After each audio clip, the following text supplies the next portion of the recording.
வணக்கம். அனைவருக்கும் வணக்கம்.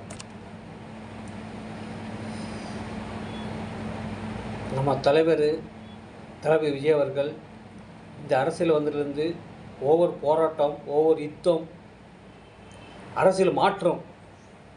இந்த மாற்றத்துக்கு காரணம் யார்? நம்ம தலைவர் தான். ஓவர் கெடுபிடி, ஓவர் டார்ச்சர், நம்மளை அரசியல் வராதபடி ஏகப்பட்ட கெடுபிடி இந்த மாதிரி பண்ணிகிட்ருக்காங்க. எதனால்? இதுக்கு முன்னாடி வந்த அரசியல் தலைவர்கள் யாருக்கும் இந்த இல்லாத கெடுபிடி நம்ம தலைவருக்கு மட்டும்தான் இருக்குது, வேறு யாருக்கும் கிடையாது. அரசியல் தலைவர்கள்லாம் இவர் வரக்கூடாதுன்னு சொல்லி நிறைய பேர் இது பண்ணுறாங்க. நல்லது செய்கிறவங்களுக்கு கெட்டது தான் தடுப்பாங்க, நல்லவங்க தடுக்க மாட்டாங்க. இந்த மாதிரி தடுக்கிறாங்க. நம்ம தலைவரை நம்ம எப்படியாவது முதலமைச்சர் ஆக்கணும், அந்த உறுதியோடு நம்ம வேலை செய்வோம். அரசியல்வாதி என்ன டார்ச்சர் கொடுத்தாலும் சரி, நம்ம அதை பற்றி கண்டுக்கவே கூடாது.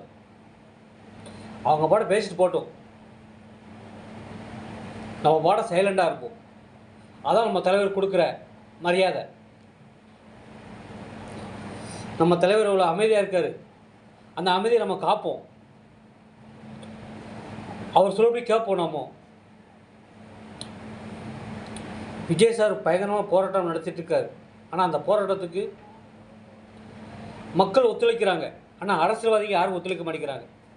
இவர் வரக்கூடாதுன்னு நடிக்கிற நிறைய பேர் நினைக்கிறாங்க. நம்ம அவர் வரணும்னு நினைக்கிறோம், ஆனால் இவர் வரக்கூடாதுன்னு நினைக்கிறாங்க. மக்களாகிய நாம தான் நல்ல முடிவு எடுக்கணும். அவருக்கு என்ன நம்ம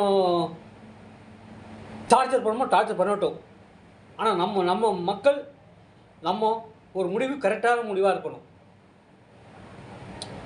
நம்ம சொல்லும் செயலும் 2026 காட்டணும்.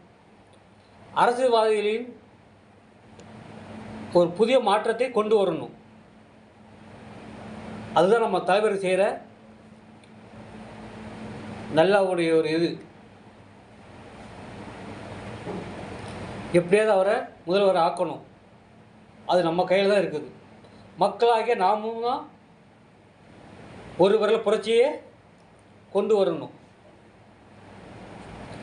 எப்படியாவது அவரை முதல்வர் ஆக்கிடணும். நம்மளோட குறிக்கோள் அதுதான்.